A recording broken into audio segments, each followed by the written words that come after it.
ನಮಸ್ಕಾರ ಸ್ನೇಹಿತರೆ, ಎಲ್ಲರೂ ಹೇಗಿದ್ದೀರಾ? ಸಕಸಂದು ಚಾನಲ್ಗೆ ಸ್ವಾಗತ.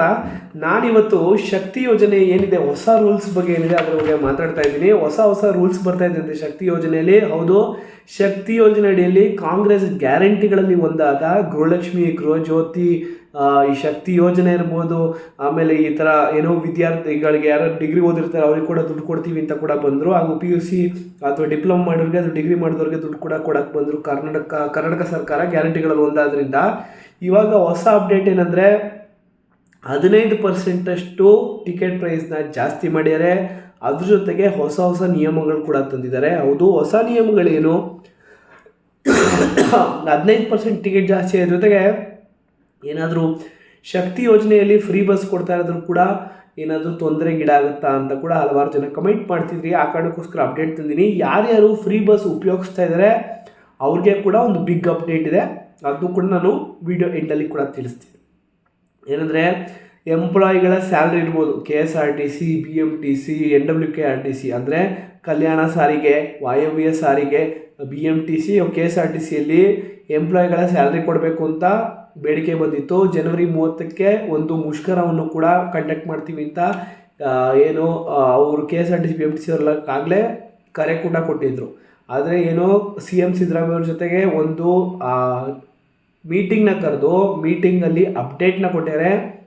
ಮೀಟಿಂಗಲ್ಲಿ ಏನು ಅಪ್ಡೇಟ್ ಸಿಕ್ಕಿದೆ ಅಂತಂದರೆ, ನಾವು ನೋಡಿ ನಿಮ್ಮ ಸ್ಯಾಲ್ರಿನ ಜಾಸ್ತಿ ಮಾಡ್ತೀವಿ, ನಿಮಗೇನಿದೆ ಬತ್ತಿ ಇರಬೇಕು ಅದು ಕೂಡ ಜಾಸ್ತಿ ಆಗುತ್ತೆ, ಹಾಗೂ ಏನು ನಿಮ್ಮ 30 ತಿಂಗಳಿಂದ ಸಂಬಳವನ್ನು ಸರಿ ಕೊಡ್ತಿಲ್ಲ ಅಂತ ಹೇಳ್ತಾರೆ, ಅದು ಕೂಡ ನಾವು ಸರಿ ಕೊಡ್ತೀವಿ ಅಂತೆಲ್ಲ ಒಂದು ಪ್ರಾಮಿಸ್ನ ಮಾಡಿದರು. ಆ ಪ್ರಾಮಿಸ್ ತಕ್ಕಂಗೆ ಇವಾಗ ನಾವು ಯೋಚನೆ ಮಾಡಲೇಬೇಕಿತ್ತು. ಈ ಕಡೆ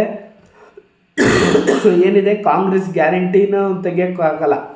ಶಕ್ತಿ ಯೋಜನೆಯಲ್ಲಿ ಏನು ಸ್ಕೀಮ್ ಇದೆ ಅದರಲ್ಲಿ, ಏಕೆಂದರೆ 15 ತಿಂಗಳಿಂದ 1.5 ವರ್ಷ ನಡೆಸ್ಕೊಂಬರ್ತಾರೆ. ಆ ಕಾರಣಕ್ಕೋಸ್ಕರ ಅದನ್ನು ದುಡ್ಡು ಕೊಡಬೇಕು ಅಂದರೆ ದುಡ್ಡು ಬೇಕು. ಎಲ್ಲಿಂದ ತರ್ತಾರೆ? ಆಬ್ವಿಯಸ್ಲಿ ಟಿಕೆಟ್ ಪ್ರೈಸ್ನ ಜಾಸ್ತಿ ಮಾಡಿದ್ದಾರೆ. ಇವಾಗ 15% ಟಿಕೆಟ್ ಪ್ರೈಸ್ ಜಾಸ್ತಿ ಆಗಿದೆ. ಎಷ್ಟು ಆಗಿದೆ ಅಂತಂದರೆ, ಬೆಂಗಳೂರಿಂದ ಹುಬ್ಳಿಗೆ ಹೋಗ್ತೀರಾ ಅಂದರೆ ಮುಂಚೆ 490 ರೂಪಾಯಿ ಇರೋದು ಇವಾಗ 563 ಆಗಿದೆ. ಬೆಂಗಳೂರಿಂದ ಬೆಳಗಾವಿಯಲ್ಲಿ ನೀವು 660 ರೂಪಾಯಿ ಕೊಡೋರು ಈಗ 697 ಕೊಡಬೇಕು. ಬೆಂಗಳೂರಿಂದ ಬಳ್ಳಾರಿಗೆ ಹೋಗ್ತಿದ್ದ 378 ರೂಪಾಯಿ ಮುಂಚೆ ಇವಾಗ 474 ರೂಪಾಯಿ ಕೊಡಬೇಕು. ಬೆಂಗಳೂರಿಂದ ಚಿಕ್ಕಮಗಳೂರಿಗೆ 290 ಇತ್ತು ಮುಂಚೆ, ಇವಾಗ 474 ಕೊಡಲಿಕ್ಕಾಗಿದೆ. ಸಿಕ್ಕಾಪಟ್ಟೆ ಜಾಸ್ತಿ ಕೂಡ ಆಗೋಗಿದೆ. ಜೊತೆಗೆ ಬೆಂಗಳೂರಿಂದ ಮೈಸೂರು ಕೂಡ ಜಾಸ್ತಿ ಆಗಿಬಿಟ್ಟು 140 ರೂಪಾಯಿ ಇರೋದು ಈಗ 166 ರೂಪಾಯಿ ಆಗಿದೆ. ಬೆಂಗಳೂರು ಮೈಸೂರು ತುಂಬ ಹತ್ರ ಬಂದರೂ ಕೂಡ ಪ್ರೈಸ್ನ ತುಂಬ ಜಾಸ್ತಿ ಮಾಡ್ಯಾರೆ. ಈ ಪ್ರೈಸ್ ಚೇಂಜಸ್ ಏನಿದೆ ಅದು ಜನವರಿ 5ರಿಂದ ಸ್ಟಾರ್ಟ್ ಆಗೋಗಿದೆ ಸ್ನೇಹಿತರೆ. ಸರ್ಕಾರ ಒಂದು ಹೇಳಿದೆ 9.6 ಕೋಟಿ ಜಾಸ್ತಿ ಖರ್ಚಾಗ್ತಿದೆ ನಮಗೆ. ಯಾಕೆ ಜಾಸ್ತಿ ಅಂದರೆ, ಸಂಬಳ ಜಾಸ್ತಿ ಮಾಡಿದ್ದೀವಿ, ಡೀಸೆಲ್ ಪ್ರೈಸ್ ಕೂಡ ಜಾಸ್ತಿ ಆಗ್ತಿದೆ ತಿಂಗಳ. ಇದನ್ನು ಕರ್ನಾಟಕ ಸರ್ಕಾರ ಅಲ್ಲ, ಕೇಂದ್ರ ಸರ್ಕಾರ ಜಾಸ್ತಿ ಮಾಡ್ತಾ ಹೋಗೋದು, ಅದು ಕೂಡ ಜಾಸ್ತಿ ಆಗಿದೆ. ಹಾಗೂ ಮೇಂಟೆನೆನ್ಸ್ ಫೀಸ್ ಕೂಡ ನಮಗೆ ಜಾಸ್ತಿ ಆಗಿದೆ. ಇದರಿಂದ ನಾವಂತೂ ನೋಡಿದ್ದೇನೆಂದರೆ, ಹಲವಾರು ಬಾರಿ ನಾನು ನ್ಯೂಸಲ್ಲಿ ನೋಡಿದ್ದೇನೆಂದರೆ ಆಕ್ರೋಶವನ್ನು ಜನ ವ್ಯಕ್ತಪಡಿಸ್ತಾ ಇದ್ದಾರೆ. ಯಾಕೆ ಇಷ್ಟೊಂದು ಪ್ರೈಸ್ನ ನೀವು ಜಾಸ್ತಿ ಮಾಡಿದ್ರಿ ಅಂತ. ಯಾಕೆಂದರೆ ಗಂಡಸರ ಮೇಲೆ ತುಂಬ ಪ್ರೆಷರ್ ಆಗುತ್ತೆ. ಇದು 100 ರೂಪಾಯಿ ಕೊಡೋ ಪ್ರೈಸು ಮುಂಚೆ ಇವಾಗ 115 ಕೊಡಬೇಕು. ನೀವೇ ಯೋಚನೆ ಮಾಡಿ, ಹುಬ್ಳಿಗೆ ಮುಂಚೆ ಹೋಗಿ 490 ಕೊಡೋರು ಇವಾಗ 563 ರೂಪಾಯಿ ಕೊಡಬೇಕು. ತುಂಬ ಜಾಸ್ತಿ ಆಗುತ್ತೆ. 500 ರೂಪಾಯಿ ನೀವು ಕಟ್ತೀರಾ ಅಂದರೆ 15% ಅಂದರೆ ನಿಮ್ಗೆ ಏನಿಲ್ಲ ಅಂದರೆ 75ರಿಂದ 80 ರೂಪಾಯಿ ಅಷ್ಟು ಜಾಸ್ತಿ ಆಗೋಗುತ್ತೆ. ಕೆಲಸಕ್ಕೆ ಹೋಗೋರಿಗೆ ಹಾಗೂ ಯಾರ್ಯಾರು ಡೈಲಿ ಟ್ರಾವೆಲ್ ಮಾಡ್ತಾರೆ ಅಂಥವ್ರು ಪಾಸ್ ತೊಗೊಳ್ಳಿ. ಪಾಸ್ ಪ್ರೈಸಸ್ನ ಅಟ್ಲೀಸ್ಟ್ ಗೌರ್ಮೆಂಟ್ ಅವರು ಜಾಸ್ತಿ ಮಾಡಬಾರ್ದು ಅನ್ನೋ ಒಂದು ನನ್ನ ರಿಕ್ವೆಸ್ಟು. ನಿಮಗೆ ಅನಿಸುತ್ತೆ ಅಂತ ಕೂಡ ಕಮೆಂಟ್ ಮಾಡಿ ತಿಳಿಸಿ. ಹಾಗೂ ಫ್ರೀ ಬಸ್ ಏನಿದೆ ಎಲ್ಲ ಹೆಣ್ಮಕ್ಳಿಗೆ ಕೊಡೋದಕ್ಕಿಂತ ಯಾರ್ಯಾರು ಓದೋ ವಿದ್ಯಾರ್ಥಿಗಳಿದ್ದಾರೆ ವಿದ್ಯಾರ್ಥಿನಿಯರಿಗೂ ಕೊಡಿ, ವಿದ್ಯಾರ್ಥಿಗಳಿಗೂ ಕೊಡಿ, ಹಾಗೂ ವೃದ್ಧರಿಗೆ ಕೊಡಿ, ಅಂಗವಿಕಲರಿಗೆ ಕೊಡಿ. ಅದು ಬಿಟ್ಟರೆ ಬೇರೆಯವ್ರಿಗೆ ಫ್ರೀ ಬಸ್ ಬೇಕಾಗಿದೆಯಾ ಅಂತ ಕೂಡ ತಿಳ್ಕೊಳ್ಳಿ. ಯಾಕೆಂದರೆ ಯಾವ ಹೆಣ್ಣುಮಗು ತಮ್ಮ ಮನೇಲಿರ್ತಾರೆ ಅವ್ರಿಗೆ ನೀವೇ ಇವಾಗ ಹೋಗಿ ಹೊರಗಡೆ ಅಂತ ಹೇಳ್ಕೊಟ್ಟಂಗಾಗುತ್ತೆ. ಅವರು ಕೆಲಸಕ್ಕೆ ಹೋಗಲ್ಲ ಅಂದರೆ ಡೈಲಿ ಮನೇಲೇ ಇರ್ತಾರೆ. ಯಾವಾಗ ತಿಂಗಳಿಗೆ ಒಂದ್ಸಲ ಇನ್ನೊಂದ್ಸಲ ಮನೆಯವ್ರ ಜೊತೆ ಹೋಗ್ತಾರೆ. ಇವಾಗ ಏನಾಗುತ್ತೆ, ಅವರು ವಾರಕ್ಕೊಮ್ಮೆ ಹೋಗೋ ಚಾನ್ಸಸ್ ಕೂಡ ಇದೆ. ಸಂಡೇ ಬಂದ ತಕ್ಷಣ ದೇವಸ್ಥಾನಕ್ಕೆ ಹೋಗೋಣ ಅನಿಸುತ್ತೆ, ಅವ್ರು ಹೋಗ್ತಾರೆ. ಅಲ್ಲಿ ಉಳ್ಕೊಳ್ಳೋದು ಒಂಚೂರು ನೋಡಿಕೊಂಡ್ರೆ, ಅಥವಾ ರಾತ್ರಿ ಹೋಗಿ ಬೆಳಗ್ಗೆ ಧರ್ಮಸ್ಥಳ ಹೇಳಿದ್ರೆ ಅಲ್ಲಿ ಒಳ್ಳೆ ದರ್ಶನ ಮುಗಿಸ್ಕೊಂಡು ಬರ್ತಾ ಇರ್ಬೋದು ಅಂತ ಕೂಡ ಹೊರಟ್ಬಿಡ್ತಾರೆ. ಇದೆಲ್ಲದು ಗಂಡಸರಿಗೂ ಒಂದಲ್ಲ ಒಂದು ರೀತಿಯಲ್ಲಿ ಪ್ರಾಬ್ಲಮ್ ಕೂಡ ಕ್ರಿಯೇಟ್ ಮಾಡುತ್ತೆ.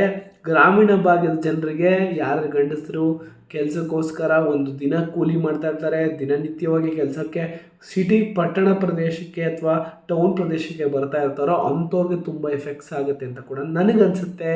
ನಿಮಗೇನು ಅನಿಸುತ್ತೆ ಅಂತ ಕೂಡ ಕಮೆಂಟ್ ಮಾಡಿ ತಿಳಿಸಿ. ಯಾರಿಗೆ ಫ್ರೀ ಬಸ್ ಕೊಡೋದು ಉತ್ತಮ? ಈಗ 15% ಏನು ಬಸ್ಸಿನ ಚಾರ್ಜ್ ಜಾಸ್ತಿ ಮಾಡಿದರೆ ಅದು ಒಳ್ಳೆಯದೋ ಕೆಟ್ಟದೋ ನಿಮ್ಮ ಅಭಿಪ್ರಾಯ ಏನು? ಏನಾದರೂ ಬಸ್ ಚಾರ್ಜ್ ಜಾಸ್ತಿ ಮಾಡಿದ್ರು ಬಸ್ಸಿಂದು ಏನಿದೆ ಅದು ಜಾಸ್ತಿ ಮಾಡೋದು ಏನನ್ಸುತ್ತೆ ನಿಮ್ಮ ಅಭಿಪ್ರಾಯ? ಮಾಡಿರೋದು ಸರಿನೋ? ಇವತ್ತಿಗೆ ಸಂಬಳ ಕೊಡಬೇಕು, ಡೀಸೆಲ್ಗಿದೆ, ಮೇಂಟೆನೆನ್ಸ್ ಇದೆ ಅಂತ ಏನಿದೆ ಅದರ ಅಪ್ಡೇಟನ್ನು ನಾವು ಈಗ ಗಣತರ ಮೇಲೆ ಹಾಕೋದು ಎಷ್ಟು ಸರಿ? ಹಾಗೂ ಇನ್ನೊಂದೇನು ಅಪ್ಡೇಟ್ ಅಂದರೆ ಯಾರ್ಯಾರು ಆಧಾರ್ ಕಾರ್ಡ್ ಇಟ್ಕೊಂಡು ಹೆಣ್ಮಕ್ಳು ಫ್ರೀ ಬಸ್ಗೆ ಪ್ರಯಾಣ ಮಾಡ್ತಾ ಇದ್ದೀರೋ ಅಂಥವರು ನೆನಪಲ್ಲಿ ಇಟ್ಕೊಳ್ಳಿ, ಆಧಾರ್ ಕಾರ್ಡ್ ಇನ್ಮೇಲೆ ನಡೆಯಲ್ಲ. ಏಕೆಂದರೆ ಮುಂಚೆ ಏನಾಗಿತ್ತು ಅಂದರೆ ಸ್ಮಾರ್ಟ್ ಕಾರ್ಡ್ ಬಳಸಬೇಕು, ಸ್ಮಾರ್ಟ್ ಕಾರ್ಡ್ ತೊಗೊಳ್ಳೋದು ಮ್ಯಾಂಡೇಟ್ರಿ ಅಂತ ಒಂದು ಅಪ್ಡೇಟ್ ಕೂಡ ಬಂದಿತ್ತು. ಆದರೆ ಇವಾಗ ಸ್ಮಾರ್ಟ್ ಕಾರ್ಡ್ ಮ್ಯಾಂಡೇಟ್ರಿ ಇಲ್ದಲೇ ಆಧಾರ್ ಕಾರ್ಡ್ನೇ ಬಳಸಿ ಎಷ್ಟೋ ಜನ ಬಸ್ಗಳಿಗೆ ಟ್ರಾವೆಲ್ ಮಾಡ್ತಾ ಇದ್ದೀರಾ. ಇವಾಗ ಒಂದು ಅಪ್ಡೇಟ್ ಬಂದು ಏನಂದರೆ ಇವಾಗ ಮ್ಯಾಂಡೇಟ್ರಿ ಮಾಡ್ತಾ ಇದ್ದಾರೆ ಸ್ಮಾರ್ಟ್ ಕಾರ್ಡ್ನ. ಆದಷ್ಟು ಬೇಗ ಸ್ಮಾರ್ಟ್ ಕಾರ್ಡ್ನ ಹೆಣ್ಮಕ್ಳು ಮಾಡಿಸ್ಕೊಡಿ. ಇಲ್ಲಾಂದರೆ ನೀವು ಶಕ್ತಿ ಯೋಜನೆಯಲ್ಲಿ ಆಗೋ ಫ್ರೀ ಸ್ಕೀಮಲ್ಲಿ ಬಸ್ನ ಏನು ಪ್ರಯಾಣ ಬಳಸ್ತಾ ಇದ್ದೀರಾ ಅದನ್ನು ಬಳಸಲಿಕ್ಕಾಗಲ್ಲ. ಎಷ್ಟೋ ಜನ ಹೆಣ್ಮಕ್ಳು ಮಾಡಿಸ್ಕೊಬೇಕಲ್ಲ ಅಂತಾನೆ ದುಡ್ಡು ಕೊಡೋದು ಕೂಡ ಚಾನ್ಸಸ್ ಇರುತ್ತೆ. ಇದು ಎಲ್ಲ ಕಾರಣಕ್ಕೋ ಇನ್ನೊಂದು ಕಾರಣಕ್ಕೋ ಸರ್ಕಾರ ಈ ಥರ ಆಲೋಚನೆಯನ್ನು ಮಾಡಿ ಇವಾಗ ಈ ಅಪ್ಡೇಟ್ಸ್ನ ತೊಗೊಬರ್ತಾ ಇದ್ದಾರೆ. ನಿಮಗೇನಿಸುತ್ತೆ ಈ ಎಲ್ಲ ಹೆಣ್ಮಕ್ಳಿಗೂ ಫ್ರೀ ಬಸ್ ಸಿಗೋದು ಉತ್ತಮನ, ಅಥವಾ ಕೇವಲ ಕೆಲಸ ಮಾಡೋ ಹೆಣ್ಮಕ್ಳಿಗೆ, ಯಾರು ಕೆಲಸಕ್ಕೆ ಹೋಗ್ತಾರೆ ದಿನನಿತ್ಯ ಅವ್ರಿಗೊಂಥರ ಒಂದು ID ಕಾರ್ಡ್ ಇರುತ್ತಲ್ವ ಅದನ್ನು ತೋರಿಸಿ ಫ್ರೀ ಬಸ್ ಕೊಡೋದು ಒಳ್ಳೆಯದು, ಜೊತೆಗೆ ಅಂಗವಿಕಲರಿಗೆ ಕೊಡೋದು ಒಳ್ಳೆಯದು. ಇದೆಲ್ಲದಕ್ಕೂ ಅನ್ಲಿಮಿಟೆಡ್ ಫ್ರೀ ಬಸ್ ಕೊಡಬಾರ್ದು.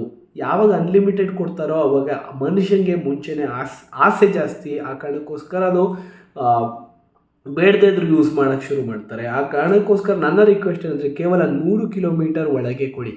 ಯಾರಿಗೆ ಕೊಟ್ಟರು 100ರಿಂದ 150 ಕಿಲೋಮೀಟರ್ ಪ್ರತಿ ದಿವಸದಂತೆ ಕೊಟ್ಟರೆ ಅವರಿಗೆ ಆವಾಗ ಅದರ ಬೆಲೆ ಗೊತ್ತಾಗುತ್ತೆ. ಅದನ್ನು ಹಿತವಾಗಿ ಬಳಸ್ತಾರೆ. ಏನಾಗುತ್ತೆ ಅಂದರೆ ನೀವು ಎಷ್ಟು ಕಿಲೋಮೀಟರ್ ಆದರೂ ಅನ್ಲಿಮಿಟೆಡ್ ಕರ್ನಾಟಕ ರಾಜ್ಯ ಸುತ್ತಮುತ್ತಲು ನೀವು ಎಲ್ಲಿ ಬೇಕಾದ್ರೂ ಹೋಗ್ಬೋದು. KSRTC, BMTC, NWTKRTC, ವಾಯವ್ಯ ಇರ್ಬೋದು, ಯಾವುದರಲ್ಲೇ ಬಳಸ್ಬೋದು ಅಂತಿದ್ದಾಗ ಒಂದು ಮಟ್ಟಕ್ಕೆ ಈಗ KSRTC ನಡೆಸಲಿಕ್ಕೂ ಕೂಡ ನಿಮಗೆ ಏನಕ್ಕೆ ಕಷ್ಟ ಆಗ್ತಿದೆ, ಸ್ಯಾಲ್ರಿ ಕೊಡಲು ಕೂಡ. ಇದಕ್ಕೊಂದು ಮೇಜರ್ ಕಾರಣ ಅಂತ ನನ್ನ ಅಭಿಪ್ರಾಯ. ಒಂದು ಮಾರ್ಜಿನ್ ಇಡಬೇಕು, ಇಷ್ಟೇ ಪ್ರಯಾಣ ಮಾಡ್ಬೋದು ಒಂದು ಸ್ಮಾರ್ಟ್ ಕಾರ್ಡಿಂದ ಅಂತ ಒಂದು ಅಪ್ಡೇಟ್ನ ತರಬೇಕು. ಒಂದು 500 ಕಿಲೋಮೀಟರು ಅಥವಾ 150ರಿಂದ 200 ಕಿಲೋಮೀಟರ್ ತುಂಬ ಜಾಸ್ತಿ ಹೇಳ್ಬಿಟ್ಟೆ, 150ರಿಂದ 200 ಕಿಲೋಮೀಟರ್ ಒಳಗೆ ಮಾತ್ರ ಸ್ಮಾರ್ಟ್ ಕಾರ್ಡ್ನ ಬಳಸ್ಬೋದು. ಅಂಗವಿಕಲರು ಇರ್ಬೋದು, ಹಿರಿಯ ನಾಗರಿಕರು ಇರ್ಬೋದು, ಅಥವಾ ಯಾರೇ ಇದ್ದರೂ ಕೂಡ ಒಂದು ಮಾರ್ಜಿನ್ನ ಕೊಡಿ. ಏಕೆಂದರೆ ನಾವು ದೂರ ಪ್ರಯಾಣ ಮಾಡೋದು ಎಷ್ಟು ವೃದ್ಧರಿಗೆ ಕಷ್ಟ. ಅದೇ ರೀತಿ ಸ್ಕೂಲ್ ಮಕ್ಕಳಿದ್ರೆ ಅವರು ಸ್ಕೂಲು ಏನಿಲ್ಲ ಅಂದರೂ 50-60 ಕಿಲೋಮೀಟ್ರ್ ಹೋಗೋಕ್ಕೆ ಹೈಯೆಸ್ಟ್ ತುಂಬ ದೂರ ಹೇಳ್ಬಿಟ್ಟೆ 50 ಕಿಲೋಮೀಟ್ರ್ ಹೋಗಿ 5 ಕಿಲೋಮೀಟ್ರ್ ಬರೋಕ್ಕೆ ಮುಗಿದೋಯ್ತು 100 ಕಿಲೋಮೀಟರು. ಅದನ್ನೇ ನೀವು 100-150 ಲಾಕ್ ಮಾಡಿಟ್ರೆ ಆ ಸ್ಮಾರ್ಟ್ ಕಾರ್ಡಿಂದ ಎಲ್ಲೋ ಒಂದು ಕಡೆ ಈ KSRTC ಇರ್ಬೋದು, NWKRTC ಇರ್ಬೋದು, ವಾಯವ್ಯ ಕಲ್ಯಾಣ ಸಾರಿಗೆ ಇರ್ಬೋದು, ಅಥವಾ VMTC ಇರ್ಬೋದು, ಅದು ಲಾಭಕ್ಕೆ ವಾಪಸ್ ಬರೋಕ್ಕೆ ತುಂಬ ಉಪಯೋಗ ಆಗುತ್ತೆ ಅಂತ ಅನಿಸುತ್ತೆ. ಸ್ನೇಹಿತರೆ, ನಿಮ್ಮ ಅಭಿಪ್ರಾಯ ಏನು? ಫ್ರೀಯಾಗಿ ಕೊಡ್ತಾ ಇರೋದು ಉತ್ತಮನ, ಫ್ರೀಯಾಗಿ ಕೊಡದೇ ಇರೋದು ಒಳ್ಳೆಯದ, ಏನು ಕತೆ ಅಂತ ಕೂಡ ನಮಗೆ ಕಮೆಂಟಲ್ಲಿ ತಿಳಿಸ್ಕೊಡಿ ಅಂತ ಹೇಳ್ತಾ, ಇದೇ ರೀತಿ ಕಂಟಿನ್ಯೂಸ್ ಆಗಿ ಲಕ್ಷ್ಮಿ ಗೃಹಜ್ಯೋತಿ ಅನ್ನಭಾಗ್ಯ ಬೆಂಗಳೂರು ಅಲ್ಲಿ ಕೂಡ 1 ಲಕ್ಷ ಮನೆಯ ಮುಖ್ಯಮಂತ್ರಿಗಳ 1 ಲಕ್ಷ ಮನೆ ಯೋಜನೆ ಇರ್ಬೋದು, ಅಥವಾ ಯಾವುದೇ ಕರ್ನಾಟಕ ಸ್ಕೀಮ್ ಇರ್ಬೋದು, ಅಥವಾ ಕರ್ನಾಟಕ ಅಥವಾ ಸರ್ಕಾರೇತರ ಅಥವಾ ಕೇಂದ್ರ ಸರ್ಕಾರದ ಜಾಬ್ಗಳಿರ್ಬೋದು, ಅದ್ರ ಬಗ್ಗೆ ಕೂಡ ನಾನು ಅಪ್ಡೇಟ್ಸ್ ತೊಗೊಂಬರ್ತಾ ಇರ್ತೀನಿ. ಅದ್ಯಾವುದೂ ಮಿಸ್ ಮಾಡ್ಕೋಬಾರ್ದು ಅಂದರೆ ಚಾನಲ್ಗೆ ಸಬ್ಸ್ಕ್ರೈಬ್ ಮಾಡ್ಕೊಂಡು ನಮಗೆ ಹೀಗೆ ಸಪೋರ್ಟ್ನ ಮುಂದುವರಿಸಿ ಅಂತ ಹೇಳ್ತಾ ನೆಕ್ಸ್ಟ್ ಹೊಸ ಅಪ್ಡೇಟ್ ಹೊಸ ಮಾಹಿತಿ ಇಟ್ಕೊಂಡು ನಿಮ್ಮ ಮುಂದೆ ಬರ್ತೀನಿ.